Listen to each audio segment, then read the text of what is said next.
jangan pernah remehkan kata-kata, karena kitab suci pun isinya semuanya kata-kata.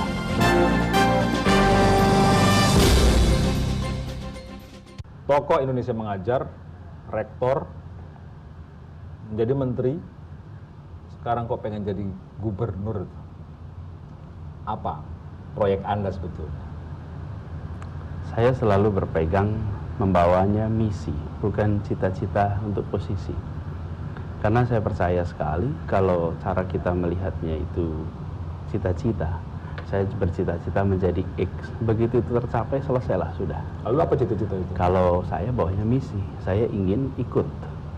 Dan kemarin kita jelas bahwa ketika bicara Indonesia Mengajar atau para Madinah, saya memang dari dulu selalu terlibat dalam kegiatan kemasyarakatan. Dan saya selalu percaya bahwa setiap kita itu punya tanggung jawab moral untuk terlibat dalam kegiatan publik, termasuk kegiatan politik. Jadi ketika saya diundang untuk ikut mewarnai di Jakarta, saya katakan siap. Dan saya tidak memulai ini dengan keliling menawarkan, tidak. Saya tidak pernah mengira juga berhenti di tugas di kabinet. Sesudah itu saya jalan sana sini banyak kegiatan, kemudian diundang untuk menjadi salah satu calon dipertimbangkan. Saya katakan siap. Jarak antara Anda tidak lagi menjadi menteri sampai menjadi gubernur, calon gubernur, relatif pendek. Kata diundang jangan-jangan bisa menimbulkan arti bahwa sebetulnya seorang Anies Baswedan itu memiliki sebuah misi yang kemudian misinya adalah menjadi seorang penguasa. Apa komentar Anda? Pertama, ketika pergantian kabinet itu sendiri, siapa yang mengira saya akan dicukupkan tugasnya? Saya pun tidak tahu. Jadi saya ini mengalir aja, Mas. Allah tuh maha mengatur. Bahkan saya bilang ini, Tuhan itu bekerja dengan cara yang sangat misterius. Saya nggak tahu apa rencana di balik ini semua. Tapi saya percaya bahwa Allah akan mentakdirkan yang terbaik. Jadi ketika dicukupkan, pasti ada rahasia di balik itu yang kita tidak tahu. Begitu juga ketika sekarang justru saya diundang mengikuti proses di gubernur. Yang menjadi aneh menurut saya adalah jika menjadi seorang pendidik seperti yang sudah Pak Anies lakukan sebagai seorang rektor atau dosen, kemudian dengan Indonesia Mengajar, itu memberikan efek yang praktis tanpa batas. Tetapi ketika Anda melibatkan diri dengan sebuah partai politik, walaupun mungkin tidak masuk di situ, itu sedang memagar idealisme seorang yang memiliki pengetahuan tentang bagaimana mendidik Indonesia jauh lebih baik. Semua yang mendirikan republik ini adalah pendidik. Semuanya kaum intelektual. Semua berada di wilayah politik dengan gagasan, dengan ide. Karena itu republik ini jadi luar biasa dibandingkan banyak negara di dunia. Karena republik ini dibangun dengan ide, dengan gagasan. Bukan sekedar orang-orang yang masuk kekuasaan karena soal kekuasaan. Semua para pendiri republik kita ini adalah guru, pendidik. Justru kekuatan gagasan yang sekarang harus dikembalikan ke dalam perpolitikan kita. Banyak negara bahkan mentargetkan negerinya menjadi negeri pembelajar. Pemimpinnya pemimpin pembelajar. Jadi berada di wilayah politik pun berbeda dengan ketika dulu kekuasaan tak diatur dengan sistem demokrasi. Sekarang kekuasaan diatur dengan demokrasi. Ada periodenya, ada tanggung jawabnya, ada pembagian tugasnya, ada mekanisme pengawasannya. Karena itu disebut penguasa, sebetulnya hari ini sudah berbeda sekali dengan konsep penguasa dulu. Kalau sekarang itu pemegang otoritas. Pemegang otoritas. Permainan kata saja, Pak Anies. Bukan. Jangan pernah remehkan kata-kata, karena kitab suci pun isinya semuanya kata-kata. Tapi jangan pernah katakan itu sekedar permainan. Karena justru dari kata-kata itu, kita punya konsekuensi yang berbeda. Misalnya saya beri contoh. Ketika kita mengatakan saya akan memimpin kota Jakarta, itu beda sekali dengan saya akan memimpin masyarakat di kota Jakarta. Maknanya lain sekali. Kadang-kadang kita menganggap yang namanya memiliki otoritas itu memiliki kekuasaan tanpa batas, padahal tidak. Di negeri yang demokrasi seperti kita, sebenarnya menjalankan otoritas ini sangat berbeda dengan konsepsi kekuasaan yang tradisional. Anda ingin memberikan seperti pendidikan kepada publik masyarakat Jakarta, tetapi menggunakan jalur yang menurut saya relatif perlu dipertanyakan. 2014 Anda berada di posisi mendukung Pak Jokowi JK yang berseberangan dengan Pak Prabowo yang berada di posisi sebelahnya. Sekarang Anda ada di situ. Bagaimana Anda bisa memberikan pelajaran kepada publik bahwa pembelajaran seperti apa yang sedang dijalankan atau disampaikan seorang Anies Baswedan? Ya. Apakah pemilihan presiden masih berlangsung sekarang? Selesai. Pilpres sudah selesai 2014. Bagaimana ideologi, perbedaan dari cara pandang? Semuanya menggunakan pandangan ideologi Pancasila. Cek saja platformnya, gagasannya, semua ideologi Pancasila. Justru yang menarik adalah betapa kita terbiasa dengan perbedaan yang tak bisa berubah. Misalnya, satu kelompok karena agama, satu kelompok karena etnis, karena ras. Itu nggak bisa diubah-ubah. Jadi 2014 satu kelompok, 2016 pun masih sama. Etnisnya nggak akan pernah berubah. Tapi ketika masuk kebijakan, masuk gagasan, tidak. Misalnya, teks amnesti, mungkin kita berdua sama pandangannya. Sekarang ganti temanya, subsidi. Belum tentu kita sama. Nah, ini yang justru bangsa kita harus sama-sama berlatih. Kita semua berlatih. Mari kita bedakan antara lawan dan musuh. Lawan itu saling menguatkan. Musuh itu saling menghabisi. Lawan badminton adalah teman olahraga. Lawan debat adalah teman berpikir. Lawan dalam pemilihan adalah kawan dalam demokrasi. Tapi kalau musuh menghabisi, karena itu tidak ada pertandingan sepak bola kesebelasan A musuh kesebelasan B, tidak, karena konsepnya beda. Karena itu jangan pernah remehkan kata-kata. Karena ini memiliki makna yang beda sekali. Anies Baswedan dan seorang Prabowo adalah lawan, lalu kemudian menjadi kawan sekarang. Kan sebenarnya selalu bisa menjadi kawan, selalu bisa menguatkan, saling menguatkan. Ketika kita berdebat, sebenarnya kan kita sedang sama-sama berpikir, bukan? Nah, ketika kita memahami ini, maka kita akan punya platform yang sama. Kalau kita lihat sejarah perjalanan Republik ini gambar ini Soekarno dan Hatta nih. Ideologinya lain sekali, pandangannya beda, tambah Syahrir, tambah Tan Malaka, tambah Natsir. Tapi apakah mereka bisa bekerja sama? Bisa. Hari-hari ini kita terbiasa dengan perbedaan tanpa kerjasama. Duduk bersebelahan belum tentu mau, salaman belum tentu mau. Kenapa? Karena ada perbedaan pandangan. Ini yang harus diubah, dan saya memilih melakukan ini sebagai bagian dari proses pembelajaran. Tiba-tiba kemudian menjadi seorang cagup, bahkan di atas Sandiaga Uno yang didorong oleh Gerindra untuk menjadi calon gubernur. Bagaimana bisa? Apa yang ditawarkan? Bagaimana prosesnya? Bagaimana seorang Prabowo? Anda disebut sebagai antitesis terhadap seorang Basuki Cahayapurnama. Saya tidak tahu bagaimana Anda memahami kalimat tersebut. Apakah Anda setuju dengan itu? Bagaimana pendapat Anda? Saya adalah tesisnya Anies Baswedan, bukan antitesisnya siapapun. Saya mau menawarkan pada Jakarta gagasan. Dan kalau lihat proses kemarin, saya bukan seseorang yang kesana sini meminta untuk diundang, tidak. Tidak bawa map gitu, menawarkan CV gitu. Enggak.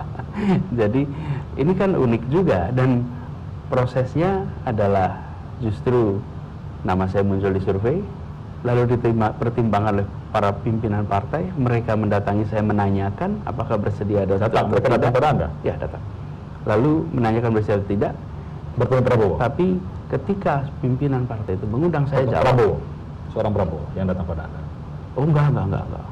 Itu sama sekali tidak. Bahkan ketika saya diundang itu sudah hari terakhir, malam terakhir. Betul. Sebelumnya dengan partai-partai yang lain. Tidak ada komunikasi khusus dengan PKS dan Gerindra, tidak ada. Dengan partai-partai lain. Bukan dengan PKS dan Gerindra. Saya bayangkan ketika tidak ada koordinasi seperti itu, komunikasi seperti itu, tiba-tiba kemudian menjadi seorang cagup, bahkan di atas Sandiaga Uno yang didorong oleh Gerindra untuk menjadi calon gubernur, itu menimbulkan banyak pertanyaan. Apa pertanyaannya? Bagaimana bisa? Apa yang ditawarkan? Bagaimana prosesnya? Bagaimana seorang Prabowo? Anda bisa memberikan gambaran situ. Ini justru saya sampaikan pada semua, ini menarik. Keputusan yang diambil oleh PKS dan Gerindra, kalaupun bukan saya yang dipilih, tapi mereka memilih orang dari luar partainya, maka saya akan katakan PKS dan Gerindra sedang melakukan terobosan dan memberikan contoh bahwa mereka memilih kader bangsa, bukan sekedar kader partai. Bukankah hari-hari ini kita mengalami problem dengan itu? Bukankah kita sekarang sering kesulitan untuk melihat kenyataan yang dipilih ya yang kelompoknya saja? Gerindra dan PKS sedang menunjukkan tidak. Saya mengatakan ini bukan karena saya yang dinominasikan. Kalaupun yang dinominasikan orang lain dan saya ditanya, komentar saya akan sama. Nah, apalagi yang diundang adalah yang berseberangan. Hanya masalahnya kita itu, kalau partai politik berbuat salah, kita beramai-ramai untuk mengkritik. Tapi ketika partai politik melakukan contoh yang baik, kita enggan memuji. Menurut Anda contoh yang baik? Ini contoh. Bagi sebuah partai politik, bukankah kaderisasi itu akan merupakan sebuah elemen dasar untuk membuat partai itu selalu berdiri dengan tegak? Betul. Kaderisasi di partai dilakukan. Tapi bangsa juga memiliki proses kaderisasi, bukan? Dan partai politik di Indonesia usianya baru sekitar 15-an tahun. Ya. Dan sebagian partai-partai baru ikut 2-3 kali pemilu. Berbeda kalau nanti demokrasinya sudah seperti negara-negara lain yang usianya 70-80 tahun. Di situ proses kaderisasi sudah matang, terstruktur. Ya karena itu, kenapa dikasih ruang untuk cukup bagi calon non-partai, istilahnya calon independen? Karena untuk memastikan semua bisa tertampung di situ. Anda tidak merasa perlu untuk bergabung dalam partai politik itu? Mungkin satu saat, tapi hari ini saya melihat tidak. Dan saya malah justru ingin menganjurkan, dan saya selalu menganjurkan, jangan takut berada di wilayah politik. Saya sering mengatakan, kita ubah pandangan. Kalau ada orang tak bermasalah masuk politik, malah dipermasalahkan. Tapi kalau ada orang bermasalah masuk politik, tidak dipermasalahkan. Jika orang-orang baik memilih menjadi pembayar pajak yang baik, lalu siapa yang mengurusi uang pajak kita? Ini harus diubah. Justru kita harus mendorong. Saya pernah tanya pada seorang mahasiswa di kampus, nanti kalau lulus mau apa? Saya bisnis, Pak. Kenapa bisnis? Ya saya passionnya di situ. Nggak berminat ke politik. Jawabnya itu politik. Enggak apa? Kenapa? Politik itu kotor, Pak. Terus saya tanya balik, kalau bisnis bersih ya? Bersih, kotor bisa di semua sektor. Itu bagaimana cara kita menjalaninya? Pak Anies, sebelum saya ingin perdalam apa yang Anda tawarkan untuk warga Jakarta, menurut saya begini, Anda sekali lagi berangkat dari partai politik. Dan biasanya ketika seorang calon didukung oleh partai politik, maka dia punya kewajiban untuk mengatakan kepada partai politiknya, ya saya juga akan memperhitungkan apa yang menjadi ideologi partai tersebut. Mungkin ada hutang piutang yang ada di situ. Persoalannya adalah apakah ini bisa bebas dari partai politik sementara Anda tidak punya ikatan secara langsung, bukan kader dan sebagainya. Ya. Murnikah? Ya. Jadi begitu kita memiliki tanggung jawab itu harus ditunaikan dengan mempertimbangkan semua kepentingan yang ada. Jadi segalanya itu bisa dibicarakan. Misalnya kalau dikatakan bahwa nanti Anda jadi kepanjangan tangan partai, pertanyaannya partainya mau apa? Kalau partainya maunya Jakarta menjadi kota yang bersih, kedisiplinan tinggi, kemudian lah kan gak ada masalah, bukan? Kadang-kadang kita ini belum apa-apa udah curiga dulu. Justru menurut saya sekarang itu jangan a priori, tapi lihat isinya apa. Karena memang mengelola masyarakat di sebuah kota artinya memperhitungkan aspirasi semua. Dan di situ kenapa perlunya pemimpin? Kalau nggak ada itu pakai robot aja, SOP-nya ada kok. Karena itu kenapa kemudian saya tawarkan untuk Jakarta kepemimpinan yang bisa berdialog dengan semua, yang bisa berkomunikasi. Anda punya kontrak politik dengan partai? Punya kontrak politik dengan partai? Tentu saya harus punya kontrak politik. Dan kontrak politiknya itu adalah kita harus menjalankan tugas di Jakarta dengan sebaik-baiknya. Karena itu mereka inginnya, itu aja. Dan mereka menginginkan begitu. Jadi menurut saya masuk akal. Selama kepentingan itu adalah untuk kepentingan publik, maka kita bisa bicarakan. Tapi begitu kepentingan itu mikro, nah di situ mulai muncul mikro itu artinya ada uang, ada kekuasaan, kepentingan kelompok, fasilitas. Ya kepentingan kecil, kepentingan kelompok, kepentingan individu. Bila itu tidak sejalan dengan kepentingan masyarakat umum, nah di situ muncul. Bisa menolak? Berani menolak? bukan hanya bisa, tapi justru itu harus ditolak dan harus dibicarakan dan dikatakan bahwa tidak bisa dikerjakan. Saya bayangkan, maaf saya potong. Saya bayangkan Anda akan berhadapan dengan sekitar 13 juta rakyat Jakarta. Di sana ada banyak pengusaha yang duitnya banyak, yang punya pengaruh besar. Di sana ada anggota dewan yang punya partai yang kemudian berkepentingan dengan kekuasaan. Di sana juga entah preman entah apapun, Anda akan berhadapan dengan ini. Saya bayangkan Anda akan sangat sulit untuk membagi mana yang pas untuk Jakarta. Pegangannya konstitusi, pegangannya pada semua aturan, itu pegangannya. Berbeda dengan kalau kita memimpin di tempat yang tidak punya hukum. Di situ kemudian tarik-menariknya sulit. Kalau ada hukum mudah. Hukumnya bilangnya apa? Sederhana sekali kok. Misalnya, saya minta untuk proyek ABC. Hukumnya bilang harus tender kok. Hukumnya bilang begitu. Ada pegangannya. Jalankan itu. Saya mau melakukan e-office dibuat, e-budgeting dibuat, e-planning dibuat, e-monitoring dibuat. Untuk apa ya? Untuk memastikan prinsip-prinsip tata kelola pemerintahan yang baik bisa dijalankan. Yang melindungi pemegang otoritas adalah ketaatan pada semua peraturan hukum. Itu pelindungnya. Soal reklamasi, di mana posisi seorang Anies Baswedan? Yang kedua adalah soal penggusuran, di mana posisi?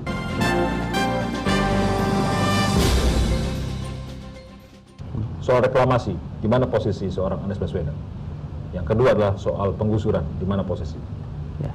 Jadi misalnya sekarang, pemerintah pusat sedang melakukan pengkajian ini, soal reklamasi. Karena otoritasnya banyak juga di pemerintah pusat.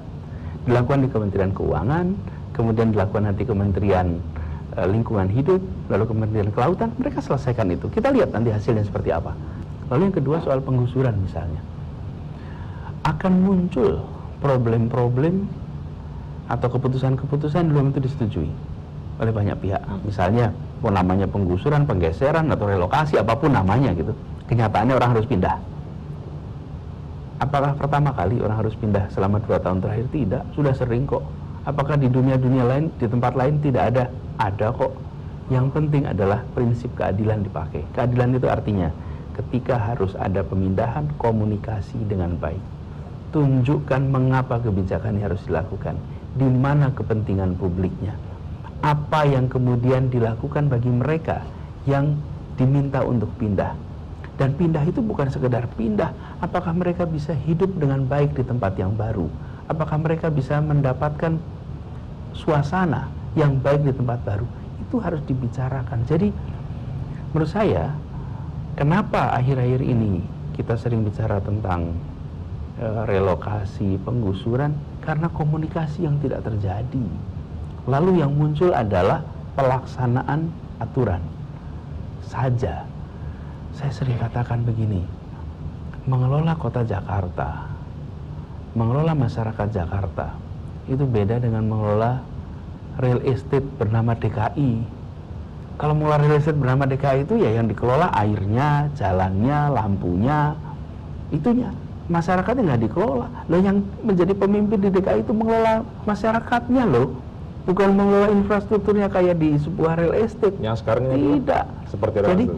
maka dialogkan, bicarakan, pasti bisa. Kalau dialog dulu nggak jalan-jalan, contohnya urusan banjir, makanya kemudian dengan alasan untuk membuat saluran jauh lebih baik, harus ada penggusuran itu.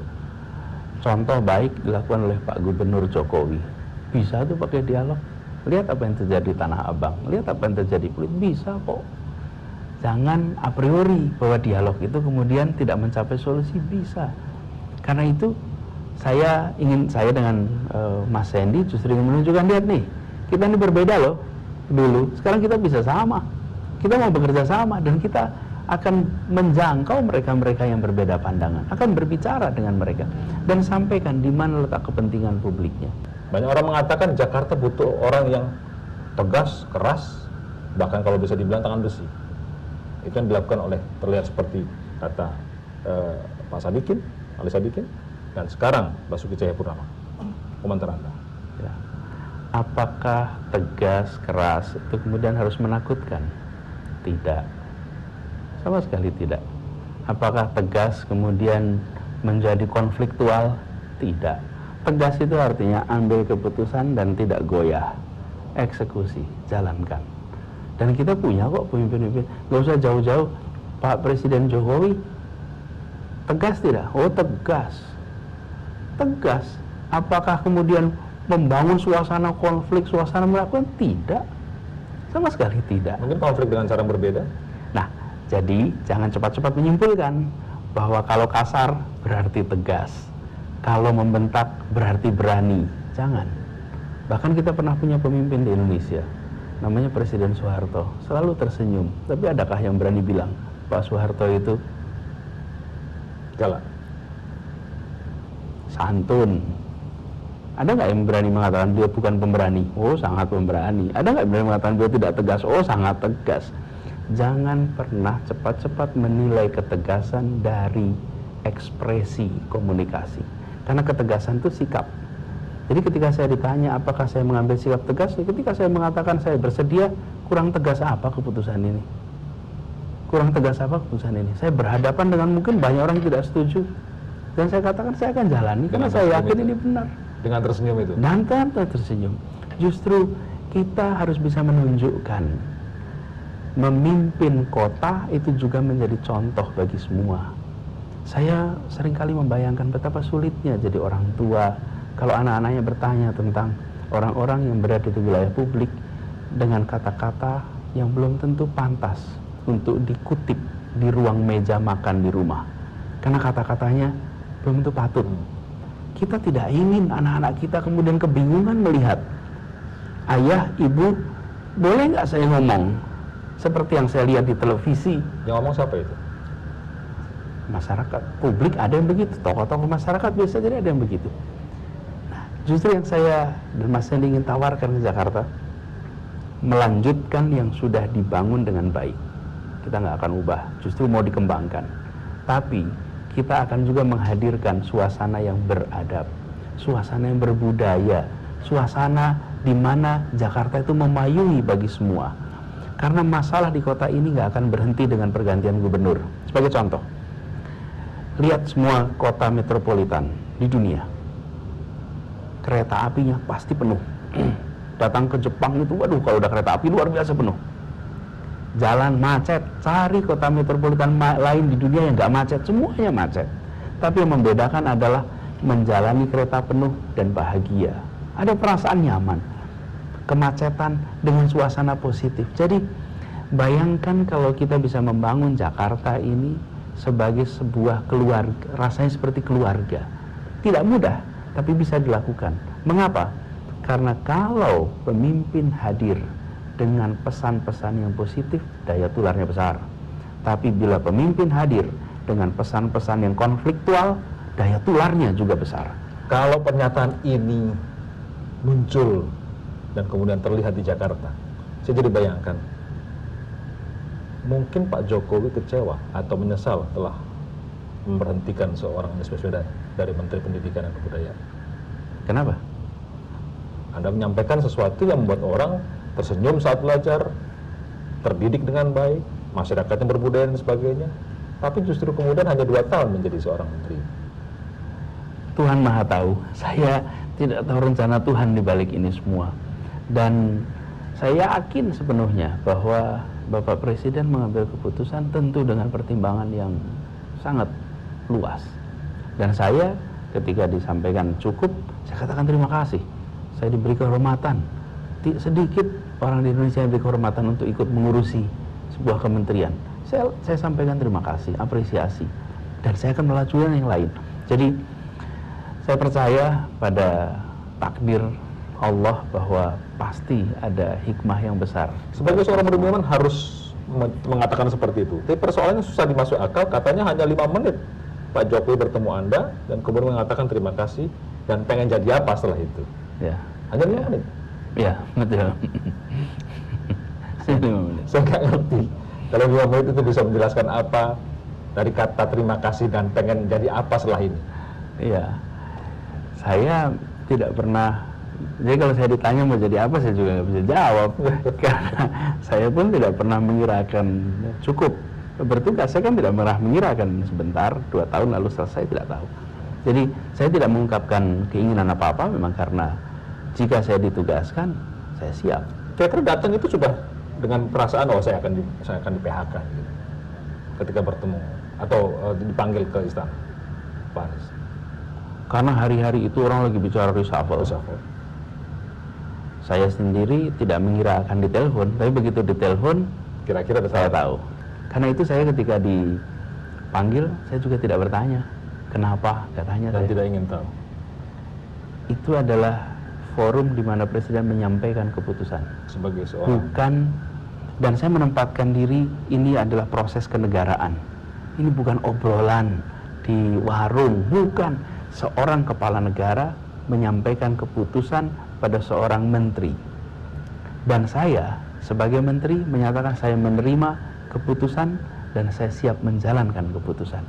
Saya ingin menjaga marwah hidup bernegara. Bukan kemudian kenapa Pak Presiden, salah apa saya? Jangan turunkan derajat bernegara kita dengan memikirkan diri saya. Karena saya ingin posisi, tidak. Begitu cukup, siap. Saya insya Allah nanti kerjakan yang lain. Banyak yang bisa dikerjakan Republik ini. Dan saat itu saya tidak pernah membayangkan bahwa satu saat saya akan dicalonkan gubernur, sama sekali nggak pernah membayangkan. Sama sekali nggak pernah membayangkan. ada dua kontestan lain, dua pasang kontestan lain yang berhadapan dengan Anda.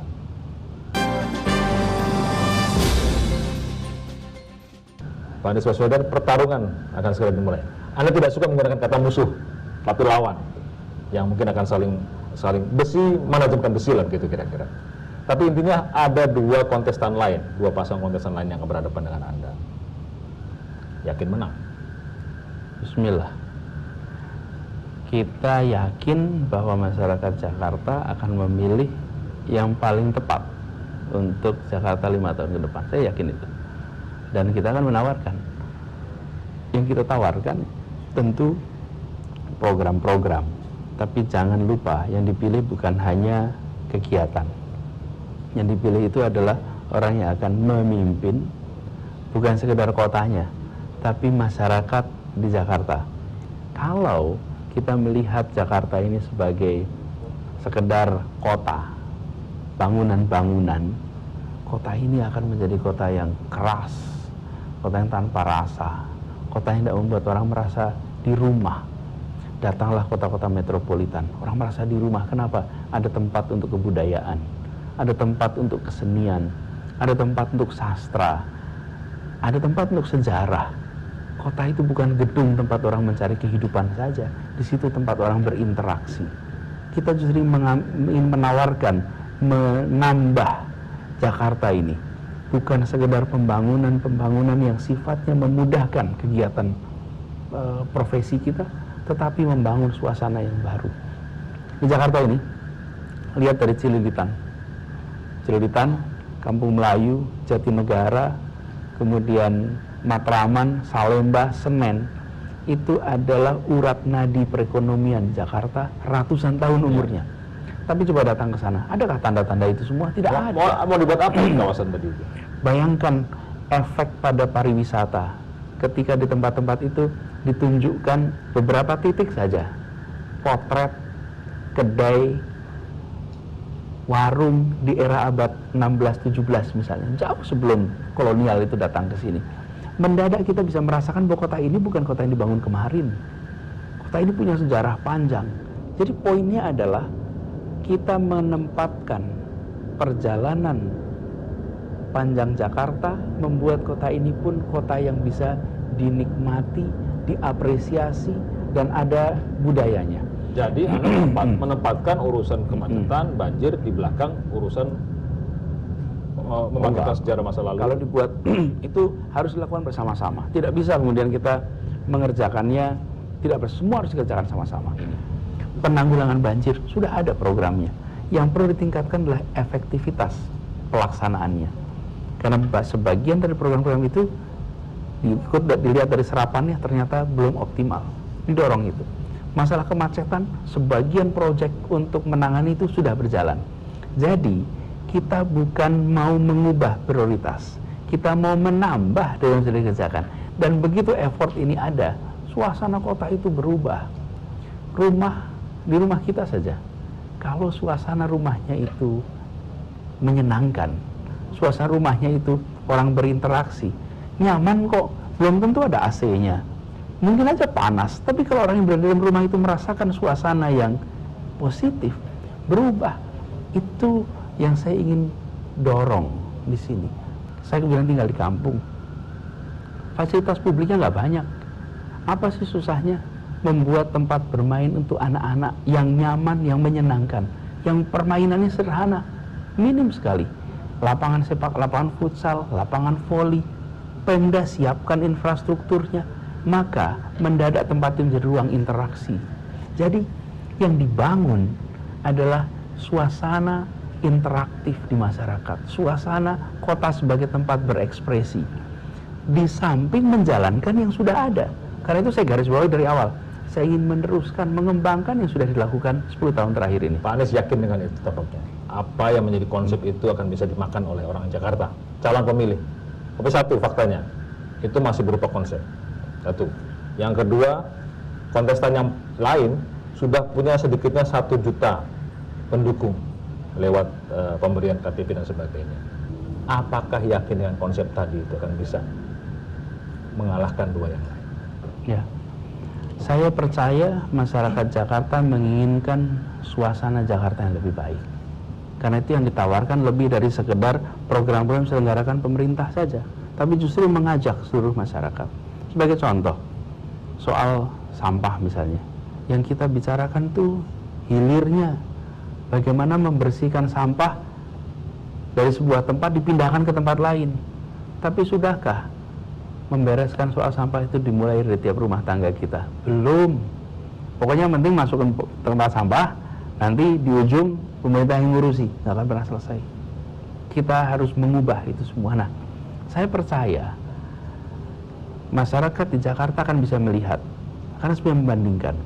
Ketika saya bertugas memimpin Kementerian Pendidikan dan Kebudayaan, yang kita lakukan adalah membangun masyarakat pendidikan, bukan sekedar menjalankan program pendidikan. Kita ingin membuat berinteraksi. Siapa sih yang harus berinteraksi?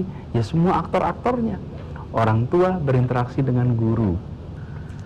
Ketika perubahan itu dilakukan dengan melibatkan semua komponen, maka perubahan akan bisa self-sustaining, akan bisa berkelanjutan dengan sendirinya.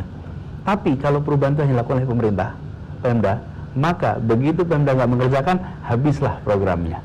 Tapi kalau yang berubah itu masyarakatnya, maka pemerintahan bisa gonta-ganti, gubernur bisa gonta-ganti, wali kota bisa gonta-ganti. Tapi keterlibatan publik itu akan membuat perubahan itu berjalan langgeng. Sekali lagi, ketika Anda kemudian sudah bersama-sama dengan Sandiaga Uno dibawa ke KPU, saya bayangkan jangan-jangan Pak Jokowi kaitan dengan komentar-komentar di medsos bahwa Anda karena berada di posisi sebagai pimpinan, pernah pimpinan di Paramadina, Anda berada di dalam kelompok jaringan Islam liberal yang bagi sebagian orang justru akan bisa membuat repot pada kelompok di mana sekarang Anda akan berada, yaitu kelompok Islam yang boleh dibilang garis keras atau yang punya perbedaan pendapat dengan JIL. Apa komentar Anda? Ya, jadi ketika saya mengikuti menjadi juru bicara di Pilpres kemarin, itu saya disebut Syiah. Saya belum pernah disebut Syiah sampai Pilpres. Sesudah itu saya disebut Syiah. Kemudian yang kedua soal JIL. Saya anggota milisnya pun tidak, apalagi anggota JIL-nya. Dan saya biasanya diasosiasikan JIL karena saya rektor di Universitas Paramadina. Yang saya gantikan adalah Bapak Sohibul Iman yang sekarang menjadi presiden di PKS. Jadi kita sama-sama bukan anggota JIL, dan Paramadina itu ruang kampus yang untuk berbagi pikiran. Justru karena kita mengambil pandangan moderat. Biasanya kalau pandangan moderat itu, bagi yang ekstrim kanan kelihatannya kayak kiri, bagi yang di kiri kelihatannya seperti kanan, karena berada di tengah. Kalau di tengah itu ya selalu yang bagi yang kanan kelihatannya di kiri, bagi yang di kiri kelihatan di tengah, tapi nggak apa-apa. Saya percaya bahwa informasi-informasi keliru itu tidak akan bisa survive. Dia akan kemudian seperti sekarang. Sekarang beramai-ramai semuanya mengklarifikasi bahwa saya bukan Syiah, memang saya bukan Syiah. Beramai-ramai mengklarifikasi saya bukan JIL, memang dari dulu bukan JIL. Jadi Tapi saya menghormati kebinekaan. Dan saya percaya negeri ini adalah negeri bineka. Jangan pernah menganggap kebinekaan itu sebagai masalah. Kebinekaan itu fakta di negeri kita. Dan perbedaan pemikiran itu sah sekali. Berdebat, berdiskusi boleh sekali. Dan saya ingin garis bawahi, apalagi kalau terkait dengan pilkada, jauhi isu sara. Saya selalu mengatakan, negeri ini, republik ini tidak didirikan untuk melindungi kaum minoritas. Tidak juga dibuat untuk melindungi kaum mayoritas. Republik ini dibentuk untuk melindungi setiap warga negara tanpa melihat minoritas atau mayoritas. Saya menghargai kalimat itu. Dan ini yang harus kita tunjukkan. Karenanya jangan menonjolkan keminoritasan, tapi juga jangan menonjolkan kemayoritasan. Dua-duanya bisa bermasalah. Yang satu mendorong keminoritasan, yang satu mendorong kemayoritasan. Ini selesai. Para pendiri republik tidak pernah menggunakan kata minoritas mayoritas. Jadi saya justru ingin mengatakan label-label itu semua sudah lewat. Kita lihat Indonesia ke depan. Saya ingin komentar Anda terhadap seorang Basuki Cahayapurnama dan seorang Agus Yudhoyono. Pak Basuki Cahayapurnama adalah seorang pekerja keras. Orang yang percaya pada pikirannya, orang yang bekerja dengan sepenuh hati. Saya rasa masyarakat Jakarta memiliki apresiasi atas apa yang sudah beliau lakukan. Beliau ikut mewarnai perjalanan Jakarta. Pak Agus Yudhoyono adalah seorang generasi baru perwira yang potensial sekali. Cerdas, berprestasi sejak SMA, masa pendidikan. Mereka adalah putra-putra terbaik bangsa. Saya bersyukur sekali bahwa mendapatkan kesempatan untuk menjadi bagian dari menawarkan kebaruan bersama mereka berdua. Ketika Anda kemudian sudah bersama-sama dengan Sandiaga Uno dibawa ke KPU, saya bayangkan jangan-jangan Pak Jokowi marah. Kenapa marah? Karena Anda berada di kubu yang pernah berseberangan 2014. Mungkin enggak? Kalau saya melihatnya begini, nomor satu, sudah dikatakan berkali-kali bahwa pemerintah pusat mengambil posisi netral dalam pilkada. Dan saya percaya pada kalimat itu. Kemudian yang kedua, ini bukan saya keluar dari kabinet, lalu mengundurkan diri kabinet, lalu pindah. Tidak. Saya berhenti di kabinet, menjadi warga negara biasa. Lalu ada sebuah proses penentuan pemimpin sebuah kota, lalu diundang saya terlibat ke situ. Saya malah merasa bagi beliau, Bapak Presiden, yang berada di sana adalah kawan-kawannya semua. Semua yang berada di situ adalah orang-orang yang kenal cukup baik dengan Presiden. Jadi saya malah merasa sebaliknya. Bukan merasa marah, tapi malah merasa ini berarti teman-temannya sendiri yang berada di situ. Di penghujung, Anda cucu pahlawan nasional Indonesia, Pak Baswedan, yang memberikan kontribusi penting untuk kemerdekaan negeri. Anda menjadi Menteri Pendidikan. Anda memiliki peran penting untuk Indonesia mengajar. Kemudian bercita-cita jadi gubernur. Urusan Tuhan lah yang meletakkan Anda jadi gubernur atau tidak. Tapi bagaimana dengan 2019? Jangan-jangan Anda punya rencana besar 2019? Wapres, Presiden itu?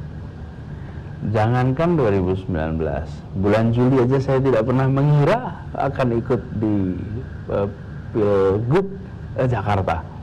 Jadi saya biarkan ini mengalir. Tetapi saya ingin garis bawahi, jika saya ditugaskan untuk sekali lagi, jika Anda ditugaskan untuk memimpin Jakarta, maka saya akan tuntaskan memimpin Jakarta selama 5 tahun. Dan ini menurut saya penting, karena amanat ini ya kita jalani dengan baik. Berbeda kemudian kalau seperti kemarin saya diputuskan untuk cukup, ya saya berhenti. Tapi kalau saya dipercaya oleh masyarakat Jakarta, saya harus tuntaskan. Kalau tengah-tengah dianggap, ini cocok nih untuk memimpin yang lebih besar lagi dibanding Jakarta? Saat ini saya berencana untuk tuntaskan 5 tahun. Dan itu komitmen saya sekarang. Pak Anies Baswedan, terima kasih atas waktu Anda bersama kami. Semoga sukses dengan semua rencananya. Amin. Terima kasih. Foto terakhir. Selfie nih kita. Selfie.